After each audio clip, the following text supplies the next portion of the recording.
بسم الله الرحمن الرحيم. يا أيها النبي إذا طلقتم النساء فطلقوهن لعدتهن وأحصوا العدة واتقوا الله ربكم لا تخرجوهن من بيوتهن ولا يخرجن إلا أن ياتين بفاحشة مبينة وتلك حدود الله ومن يتعد حدود الله فقد ظلم نفسه لا تدري لعل الله يحدث بعد ذلك أمرا. فإذا بلغن أجلهن فأمسكوهن بمعروف أو فارقوهن بمعروف وأشهدوا ذوي عدل منكم وأقيموا الشهادة لله ذلكم يوعظ به من كان يؤمن بالله واليوم الآخر ومن يتق الله يجعل له مخرجا ويرزقه من حيث لا يحتسب ومن يتوكل على الله فهو حسبه إن الله بالغ أمره قد جعل الله لكل شيء قدرا. واللائي يئسن من المحيض من نسائكم إن ارتبتم فعدتهن 3 أشهر واللائي لم يحضن وأولاة الأحمال أجلهن أن يضعن حملهن ومن يتق الله يجعل له من أمره يسرا.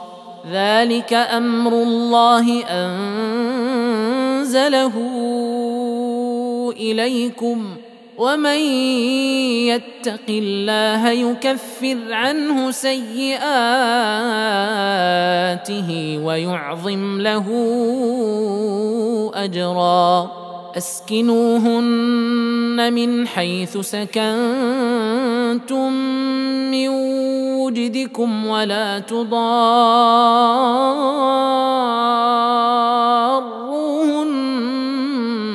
لتضيقوا عليهن وإن كن أولات حمل فأنفقوا عليهن حتى يضعن حملهن فإن أرضعن لكم فآتوهن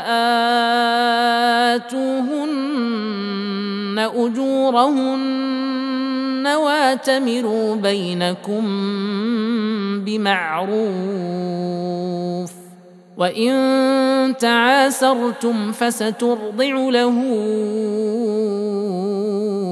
أخرى لينفق ذو سعة من سعته ومن قدر عليه رزقه فلينفق مما آتاه الله لا يكلف الله نفسا إلا ما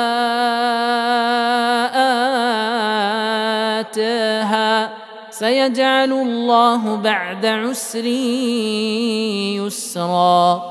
وكأي من قرية عتت عن أمر ربها ورسله فحاسبناها حسابا شديدا وعذبناها عذابا نكرا فذاقت وبال أمرها وكان عاقبة أمرها خسرا. أعد الله لهم عذابا شديدا فاتقوا الله يا أولي الألباب الذين آمنوا قد أنزل الله إليكم ذكرا رسولا يتلو عليكم آيات الله مبينات ليخرج الذين آمنوا وعملوا الصالحات من الظلمات إلى النور